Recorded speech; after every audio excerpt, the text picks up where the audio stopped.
이번에는 전화 받아볼게요. 시청자님, 안녕하세요.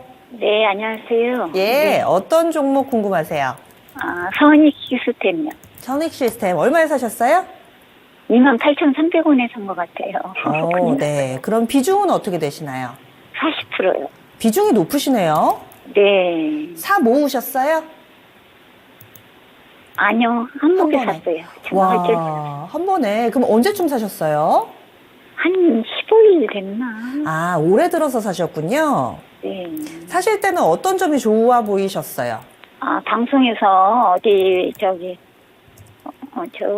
송파에 그 지점장님이 말씀하시더라고요. 그래서 그냥 좋은가 보다 하고 좋은가 보다. 올라가는 데 사서 잘못된 네. 것 같아요. 아이고, 그러시군요. 그래서 올해 들어서 좀 사셨고, 뭔가 좀 3만 원 근처까지도 가는 것 같았는데, 지금은 네. 다소 좀 꺾여 있는데, 시청자님 어떤 점이 가장 궁금하세요? 이게 오늘도 그렇게 많이 빠져서 네. 더 빠지고 기다리면은 산 가격까지는 언제까지나 올란가 그게 제일 궁금해요. 걱정이 많이 시간은 되네요. 좀 여유 있으시고, 원금 회복 가능성이 궁금하신 거죠? 네. 예, 알겠습니다. 잠시만요. 예, 사신 지는 얼마 안 되셨네요. 한 보름 정도 되신 것 같고요. 지금 비중이 높습니다. 그래서 좀 급한 불을 꺼봐야 될 것 같습니다. 오늘 종가가 24,000원 부근에서 형성이 되면서 손실 구간에 놓여 있는데요. 그렇다면은 원금 회복 가능할까? 이 부분이 궁금하다고 하셨어요. 선익 시스템을 샀다는 것 자체는 이제 최근에 이슈화되고 있는 애플의 XR 기기 출시와 관련된 XR 기기와 관련된 부분을 보고 샀겠죠. 본업 자체는 예사가 이제 디스플레이 증착 장비 회사 쪽이니까 디스플레이 증착 장비 자체가 지금 디스플레이 업황 자체가 뭐 좋지 않기 때문에 특히 LG 디스플레이 예사가 주로 LG 디스플레이 쪽에 장비를 공급하거든요. 뭐 투자를 지금 거의 안 하고 있는 상태이기 때문에 장비 수요 자체는 뭐 거의 없을 거예요. 회사 수주장고 자체도 보니까 전자공시실에 들어가 봤더니 작년 3분기 말 기준으로 해가지고 한 700억 정도밖에 안 되는 수준이기 때문에 회사가 기대할 건 없어요. 결국 이제 XR 기기 모멘텀이 회사 주가 상 모멘텀인데, 근데 회사가 XR 기기와 관련해 가지고 디스플레이 장비 쪽에 들어가니까 아마 그 XR 기기 자체가 디스플레이의 또 고화질이라든 그런 필요하기 때문에 그와 관련된 장비 회사로 좀 알려져 있거든요. 근데 최근에 이제 본래 이제 XR 기기가 관련된 테마가 이슈가 부각될 때 가장 먼저 움직였던 종목들이 장비 회사들이었습니다. 이에 선익 시스템, 그 다음에 대표적으로 코세스라는 회사잖아요. 근데 지금은 최근 들어서는 애플 XR 기기 출시 이후로는 이런 장비 회사들보다는 콘텐츠 관련 기업들이 먼저 급등했지 않습니까? 포바이프를 중심으로 하시고 MP라든가. 근데 그들 관련 종목들도 지금 고점 대비해서 거의 다 상승분을 다 반납해 버렸어요. 근데 이 종목은 앞서 얘기했던 선익 시스템이라든가 코세스 관련 종목도 후발주로 움직임이 전개되는데, 근데 회사는 그 본업 자체가 디스플레이 장비 회사고 XR 기기 출시와 관련해 가지고 장비와 관련된 쪽에 대해서 매출 연관성이 자본 거의 없어요. 근데 나중에 지금 최근에 이제 콘텐츠 관련 종목들 같은 경우 주가 많이 떨어졌지만 분명히 XR 기기가 많이 활성이 좀 된다 한다면 콘텐츠 관련 기업들은 수혜를 받을 수는 있다고 좀 보고 있는 쪽이거든요. 그럼 장비 회사들은 어떻게 되느냐? 안 됩니다.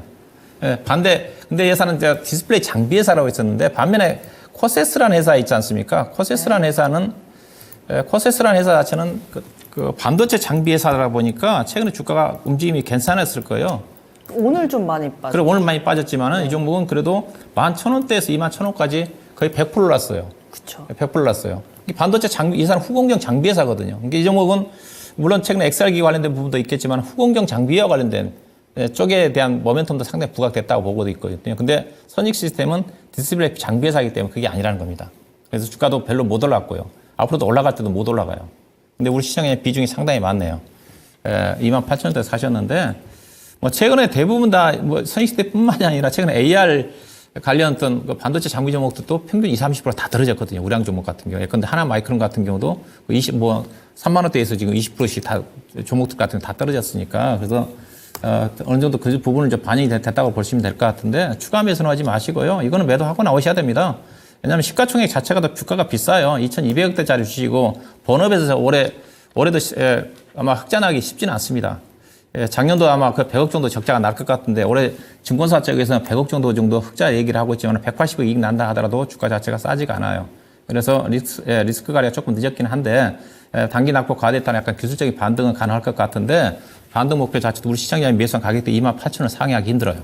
그래서 저는 27,800원. 현재 기술적 지표상으로 딱 만나는 선 자체가 62동 평균선에 대기하고 있는 선 자체가 27,000원대인데 이 정도가 이제 비중이 좀 많기 때문에 이 정도부터 비중 축소를 하셔야 됩니다.